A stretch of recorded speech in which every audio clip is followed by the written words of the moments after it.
on a quitté la voie unique. Donc là, j'ai fait qu'une seule voie, mais on va reparler du système de cantonnement, le BAL et le BAPR, puisqu'on connaît maintenant le bloc manuel et le cantonnement téléphonique. Donc on va voir les systèmes automatiques. Donc BAL, bloc automatique lumineux, BAPR, bloc automatique à permissivité restreinte. La première des choses, on va voir le circuit de voie. Comment fonctionne le circuit de voie en premier? Alors voilà mon circuit de voie. Donc il va falloir un petit peu d'imagination et on devrait y arriver.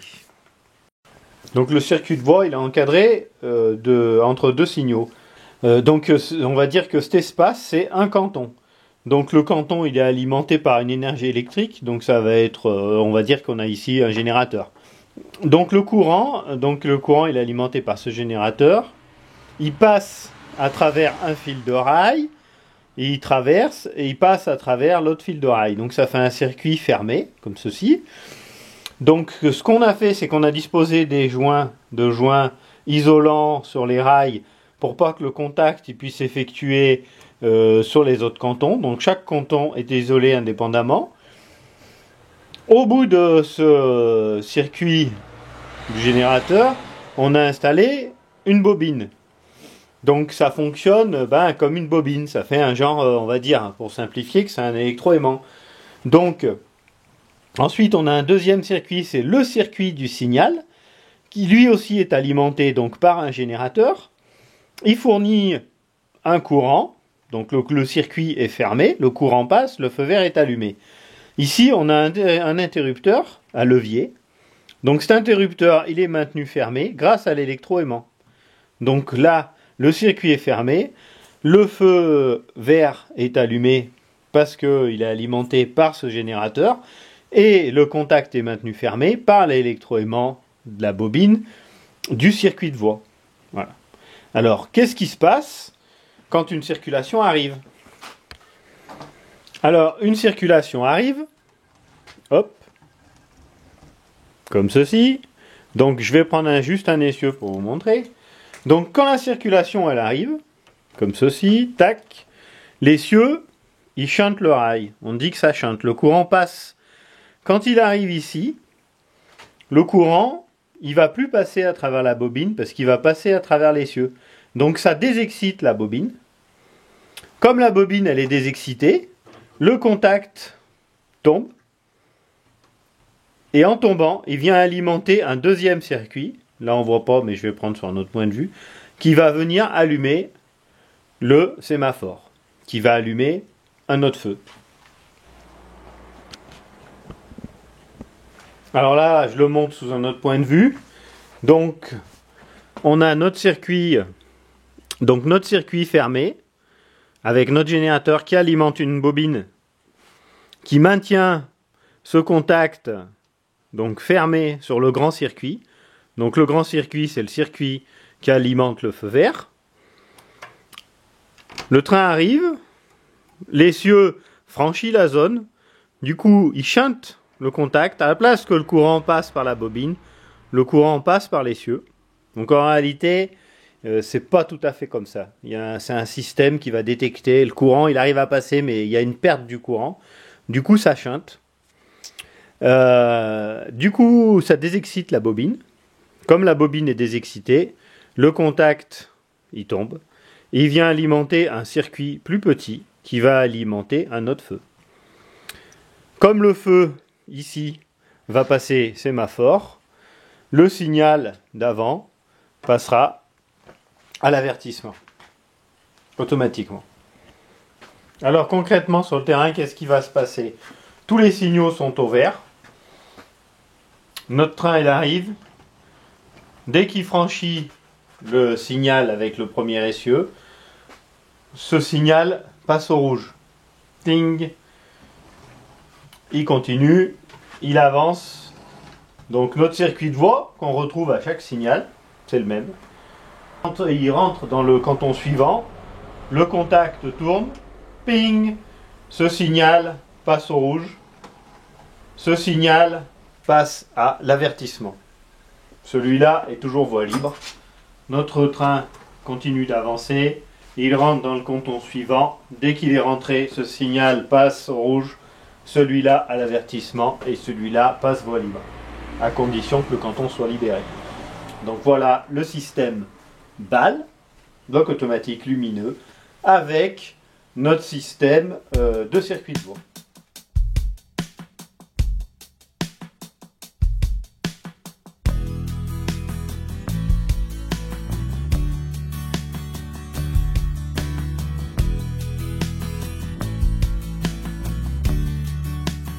Alors on a vu le circuit de voie. Donc maintenant on va voir le compteur d'essieu en BAPR. Donc là j'ai fait un schéma BAPR. Ça fonctionne souvent par compteur d'essieu. Donc là j'ai mis un avertissement, donc un panneau circulaire avec le signal d'entrée du canton ou de fin de canton, un panneau circulaire et le signal du canton. Donc ici on va dire qu'on a un canton. Donc comment ça fonctionne le compteur d'essieu? En fait on a un détecteur à l'entrée du canton et un détecteur à la sortie du canton. Donc le train il s'approche. À chaque fois qu'un essieu du train va passer sur le compteur d'essieu, ça va décompter. Donc un essieu franchit le compteur, tac, on va avoir un chiffre qui s'affiche, admettons 1 sur le compteur d'essieux, donc 2, 3, 4, il va compter le nombre d'essieux. Donc bien sûr tout ça c'est relié électriquement. Pour que ce signal il puisse s'ouvrir, il faut que le compteur il affiche 0. Donc notre train il rentre dans le canton, 4 essieux. Quand il va pour sortir du canton, il roule sur le détecteur d'essieux, 1, 2, 3, 4. Et si le détecteur, le compteur d'essieu qui a décrémenté, il arrive à 0, alors le signal il s'ouvre. Dans le cas où il affiche pas 0, le signal il s'ouvre pas. Alors voilà, je vais vous le remontrer sous un autre point de vue. Donc j'ai mis en place un système, un canton de BAPR. Donc on a le signal d'entrée des cantons, les avertissements panneaux circulaires, les détecteurs d'essieux et le détecteur d'essieux qui lui est en contact avec les deux. Pour qu'il ouvre le signal, il faut qu'il ait affiché 0. Donc le train arrive.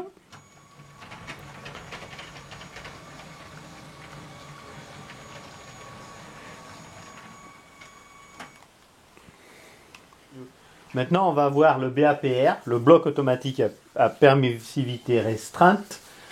Donc la différence avec le BAL, c'est que les cantons ils sont beaucoup plus longs. On est sur du BAPR. Donc ça veut dire que, on va dire que les signaux sont groupés par paire. On a l'avertissement, le sémaphore. Point barre. Un avertissement, un sémaphore. Alors notre locomotive a pénétré dans le canton. Donc là, il n'y a pas de différence avec le BAL. Le signal, il s'est mis au sémaphore. Le signal avant à l'avertissement pour indiquer que le prochain signal est fermé. Notre train est dans le canton. Jusque-là, on a le schéma classique. Bon. Voilà. Alors là, notre train se trouve avant l'avertissement du signal de rentrée du canton suivant. Donc la grande différence avec le BAL, elle est là. C'est-à-dire que le circuit de voie, comme on a vu tout à l'heure, il est bien au niveau du signal d'entrée du canton. C'est lui qui protège l'entrée du canton. Ce signal est groupé avec celui-là, comme on a vu. Quand donc l'avertissement en BAPR, c'est un panneau circulaire. C'est pas pour rien qu'on a mis un panneau circulaire. Quand le train va franchir ce signal, le panneau circulaire va rester voie libre. C'est normal, puisqu'il n'y a pas de circuit de voie à cet endroit-là. Le circuit de voie, il prend l'ensemble du canton. Lui, il est déjà dans le canton.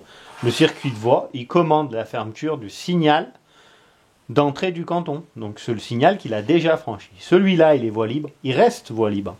Ce signal, il ne va pas passer ni à l'avertissement ni au sémaphore. On est à BAPR. Il prévient uniquement le conducteur que le prochain signal, il est soit fermé, soit ouvert. Donc notre conducteur est continu, notre train passe le sémaphore d'entrée du canton suivant. À ce moment-là, le signal passe au sémaphore et l'avertissement se ferme à l'avertissement. C'est la grande différence avec le BAL. C'est-à-dire que le signal d'avertissement qui donne l'indication sur l'état du signal d'entrée du canton suivant n'est pas un signal de cantonnement. C'est vraiment un avertissement, uniquement. On est en BAPR. Alors, pour bien comprendre le signal, donc le fonctionnement du BAPR et le panneau circulaire, on va se mettre en situation. Donc, admettons, on a déjà un train qui circule dans le canton. Donc, ce train, il circule dans le canton. Et ce train, il s'arrête à cet endroit. Entre le panneau circulaire, donc ils sont bien espacés, hein, entre le panneau circulaire, il peut y avoir 1 km, et le signal d'entrée du canton suivant. Donc le signal d'entrée du canton suivant, il est voie libre normale, puisqu'il n'y a rien dans le canton. Le panneau circulaire donnant l'indication sur l'état du panneau d'entrée du canton suivant est voie libre normale aussi, puisque ce signal est ouvert, donc celui-là est voie libre. Et là, on a un conducteur de train qui arrive. Il s'arrête au sémaphore, donc on est en BAPR, permissivité restreinte. Il peut recevoir l'ordre verbal de pénétrer en canton occupé. Donc on va lui dire, conducteur, je te donne l'ordre de pénétrer en canton occupé. Donc le conducteur, il s'en va en marche à vue. Il avance et il doit suivre sa marche à vue jusqu'à la fin du canton qui suit ce signal, puisqu'il n'a pas l'assurance sur l'état d'occupation de la voie. Donc il doit rouler en marche à vue jusqu'au signal d'entrée du canton suivant. Quand notre conducteur arrive, il franchit un voie libre, c'est pas un voie libre, c'est un avertissement ouvert. Il présente un feu vert parce que c'est un avertissement ouvert. Mais ce signal n'est pas un signal de cantonnement, c'est pour ça qu'il est circulaire, et en aucun cas il ne peut reprendre sa vitesse. Parce que s'il reprend sa vitesse, il tape dans le train qui est arrêté devant. Donc voilà la grande différence avec le BAL. Du coup, contrairement au BAL, vu qu'on peut avoir des cantons extrêmement longs, on va d'abord mettre tout en œuvre pour essayer d'ouvrir ce signal avant de donner l'ordre au conducteur de pénétrer en canton occupé. Ça va venir que dans le cas où vraiment on est par exemple sur ce canton, on va avoir un rail cassé, juste un seul, le circuit de voie ne se fait plus, même qu'il n'y ait plus de véhicule, on ne pourra pas ouvrir ce signal. Donc on donnera l'ordre au conducteur de passer.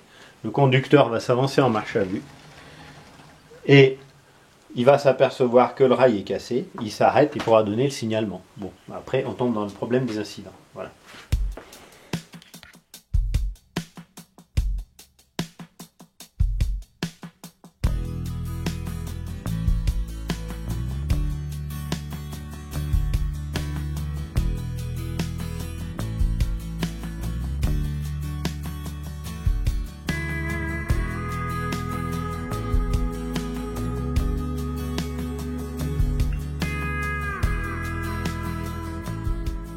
Grâce à ce petit montage, je vais essayer de vous expliquer comment on décode un signal.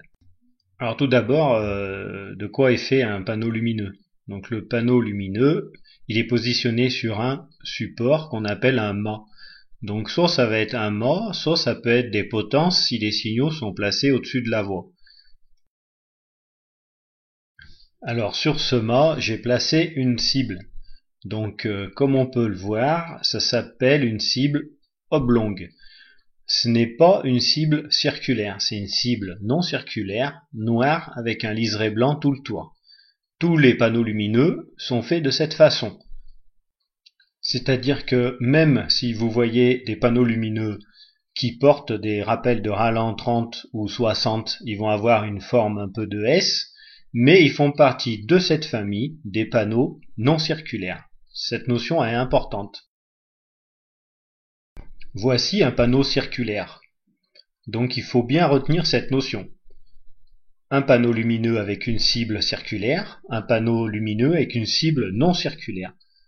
C'est très important pour l'identification des signaux. Alors maintenant, revenons à notre panneau non circulaire. J'y ai placé un œilleton. Seuls les panneaux non circulaires sont équipés d'œilletons. L'œilleton, il n'a qu'une seule fonction, c'est différencier un carré d'un sémaphore.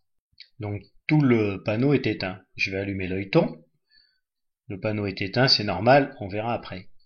Pourquoi on a mis un œilleton pour différencier le sémaphore du carré? Tout simplement parce que ces deux signaux ont la même couleur. Alors, on continue.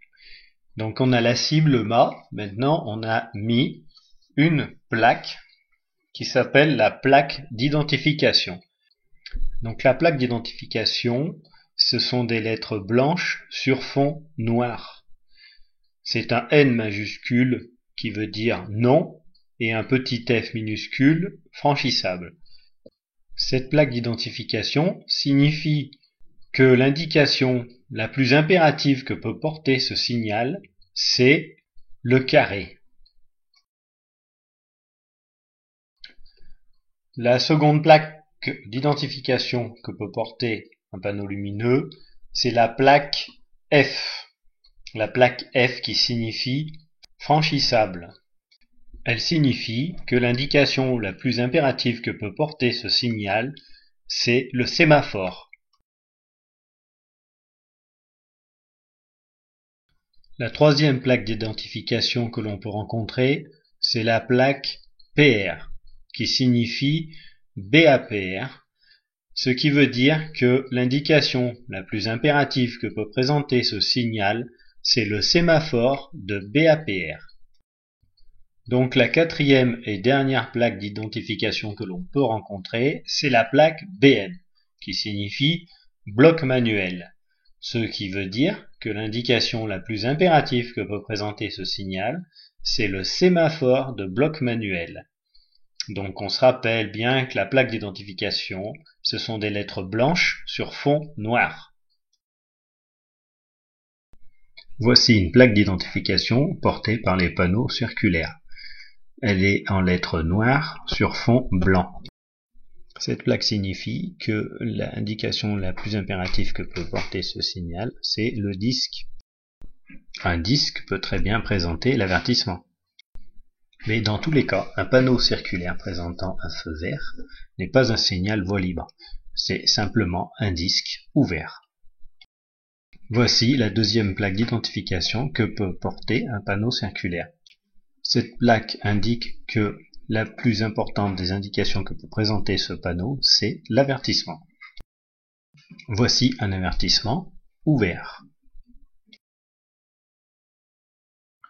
Dans le cas du panneau circulaire, si le signal est éteint ou en mauvaise position, il faut se référer à la plaque d'identification. Dans le cas où on ne peut reconnaître avec certitude la plaque d'identification, on considère que c'est une plaque D. Maintenant, la plaque de cantonnement. Ce sont des lettres noires sur fond blanc. Elle signifie que ce signal, pouvant porter l'indication la plus impérative carré, est un carré de bloc manuel. Ici, on a affaire à un signal qui nous indique que l'indication la plus impérative qu'il peut présenter, c'est le carré, et sa plaque de cantonnement PR signifie que c'est un carré de BAPR.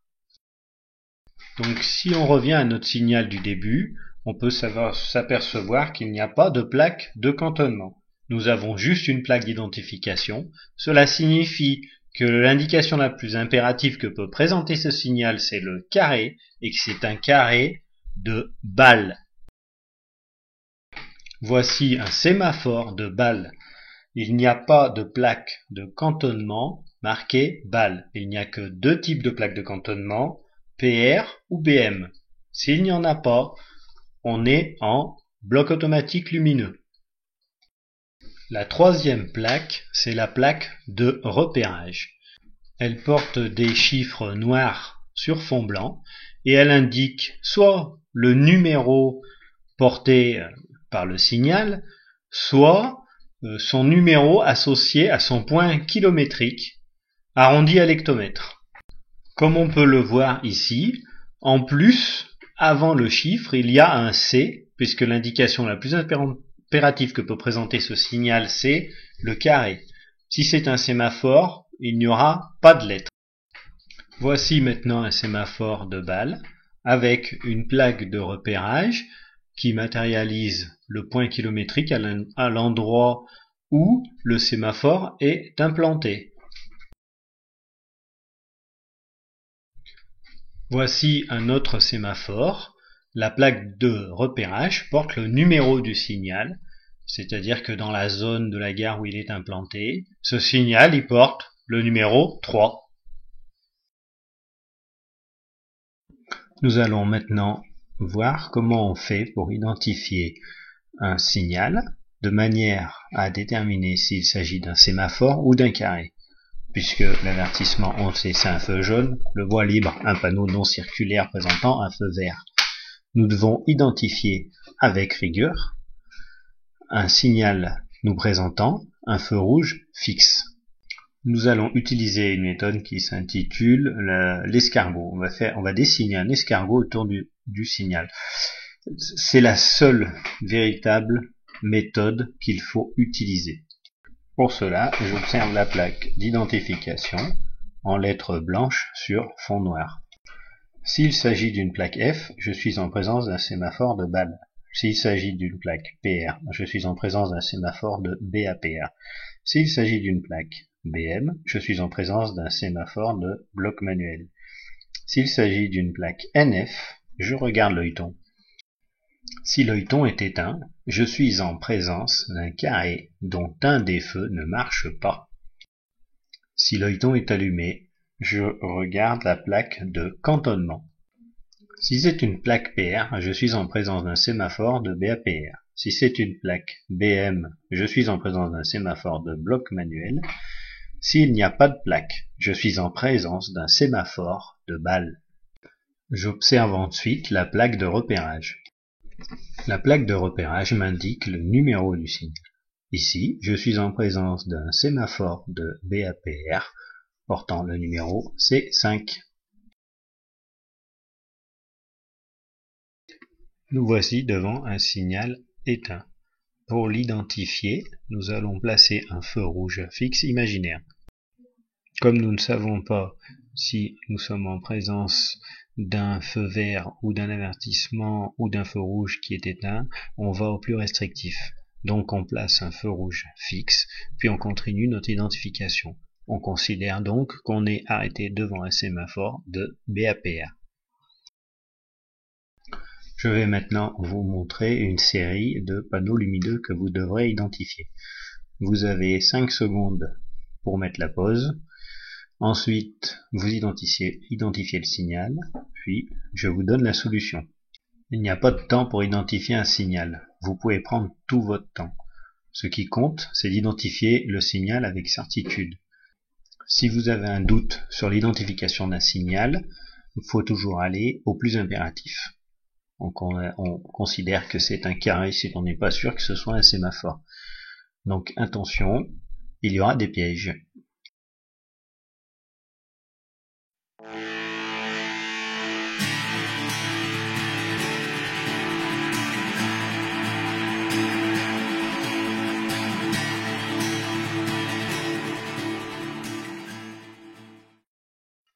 Alors voici le premier signal à identifier.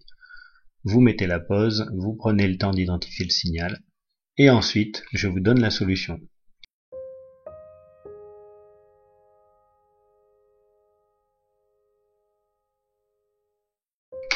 Deux feux rouges, il n'y a pas de doute, c'est un carré. Comme il n'y a pas de plaque de cantonnement, c'est un carré de Bâle qui porte le numéro 24.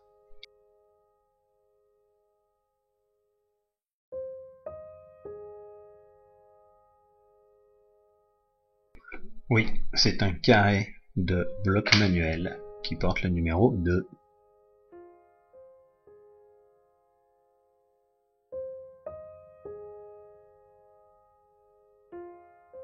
Nous sommes ici en présence d'un signal éteint. On place un feu rouge fixe imaginaire, puis on observe la plaque d'identification. C'est une plaque NF, donc l'indication la plus impérative que peut présenter ce signal, c'est le carré. Ensuite on observe l'œilleton. L'œilleton est allumé, je suis bien en présence d'un sémaphore dont un des feux est éteint. J'observe la plaque de cantonnement, comme il n'y en a pas, je suis en présence d'un sémaphore de balle dont un des feux est grillé, qui porte le numéro C24.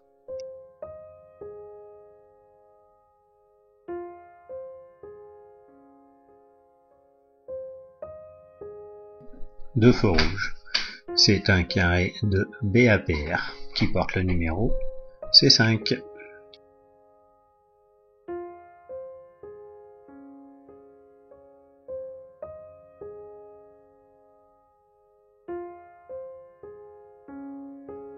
Je suis en présence d'un signal me présentant un feu rouge fixe. Je dois l'identifier avec rigueur. Pour cela, j'observe la plaque d'identification. C'est une plaque NF, donc l'indication la plus impérative que peut présenter ce signal, c'est un carré.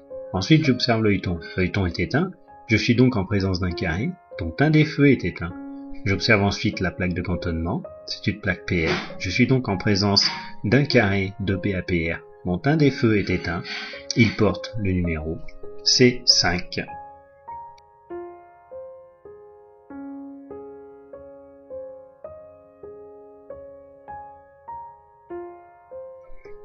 Il y a une plaque d'identification F, ce qui signifie que c'est un sémaphore. Comme il n'y a pas de plaque de cantonnement, je suis en présence d'un sémaphore de balle.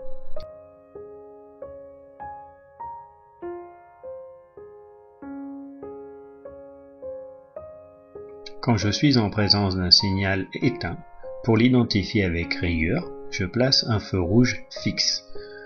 Ensuite, j'observe la plaque d'identification. L'indication la plus impérative que peut présenter ce signal, c'est le carré. J'observe l'œilleton, l'œilleton est éteint. Je suis donc bien en présence d'un carré dont tous les feux sont éteints. La plaque de cantonnement m'indique que c'est un carré de bloc manuel.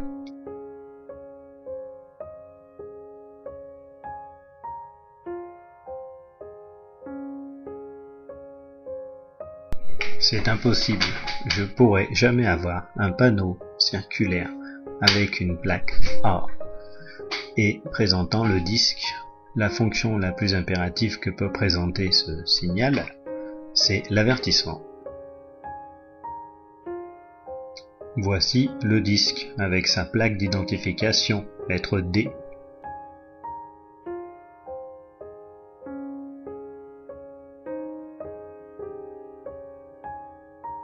Attention, je suis bien ici en présence d'un carré. La plaque d'identification a été taguée.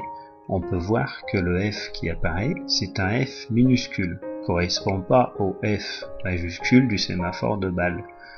De plus, l'œilleton est éteint et la plaque de repérage est C24.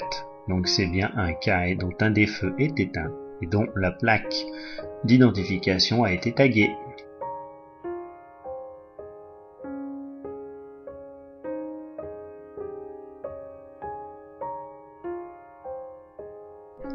Ici, pas de doute à avoir.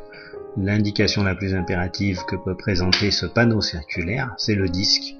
L'avertissement n'est pas placé au bon endroit, n'est pas au centre.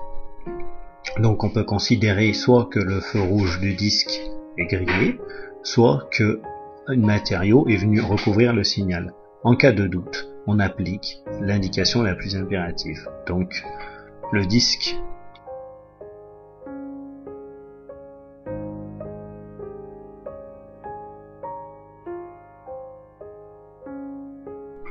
Ici, je suis en présence d'un carré de bloc manuel dont un des feux est éteint. Il porte le numéro C2.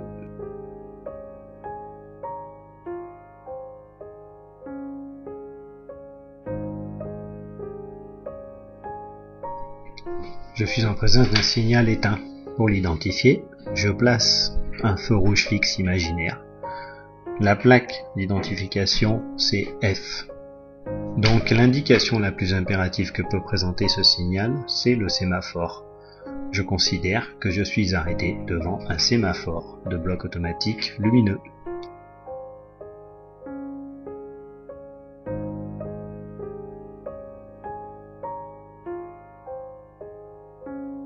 Ici, je suis en présence d'un sémaphore de bloc manuel dont l'indication la plus impérative que peut présenter ce signal, c'est le carré.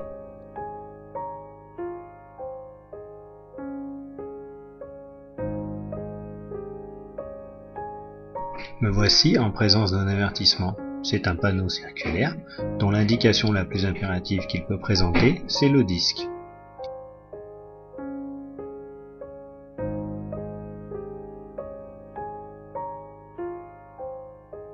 Voici un disque ouvert.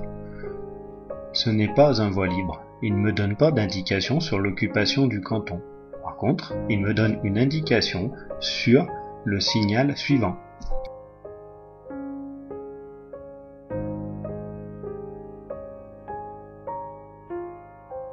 La plaque d'identification de ce panneau circulaire a été taguée. Je ne peux donc l'identifier avec certitude. Mais ici, il n'y a pas de doute, c'est bien un avertissement qui m'est présenté. Donc, je considère que c'est un disque qui me présente l'avertissement, et ensuite, je signalerai l'anomalie.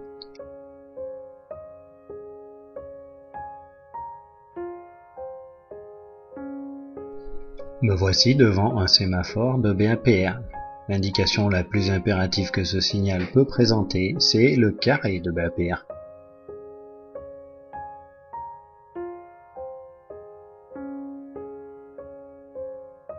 Je suis en présence d'un signal dont tous les feux sont éteints. Pour l'identifier, je place un feu rouge fixe imaginaire. Puis j'observe la plaque d'identification, lettre blanche sur fond noir. C'est une plaque NF, donc je suis bien en présence d'un carré. Ensuite, j'observe l'œilleton. L'œilleton est éteint. Je suis donc en présence d'un carré de PAPR dont les deux feux sont éteints.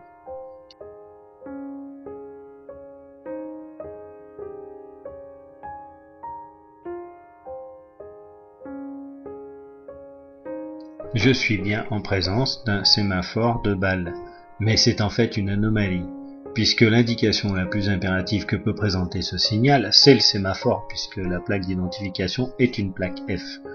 Donc, il n'y a pas de raison qu'il y ait un œilleton. Et la plaque de repérage ne peut pas porter de C. Allez, un petit dernier pour la route.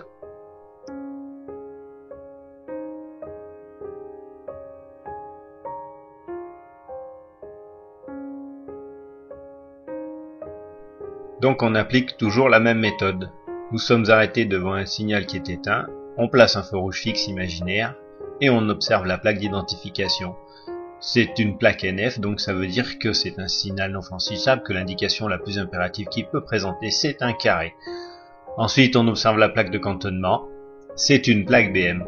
On est en présence d'un carré de bloc manuel. Si on continue notre observation et qu'on regarde la plaque de repérage, on voit qu'il est marqué CV12. Ce signifie qu'on est en présence d'un carré violet qui est éteint. À noter que ce genre de signal ne sera jamais équipé d'un œilleton.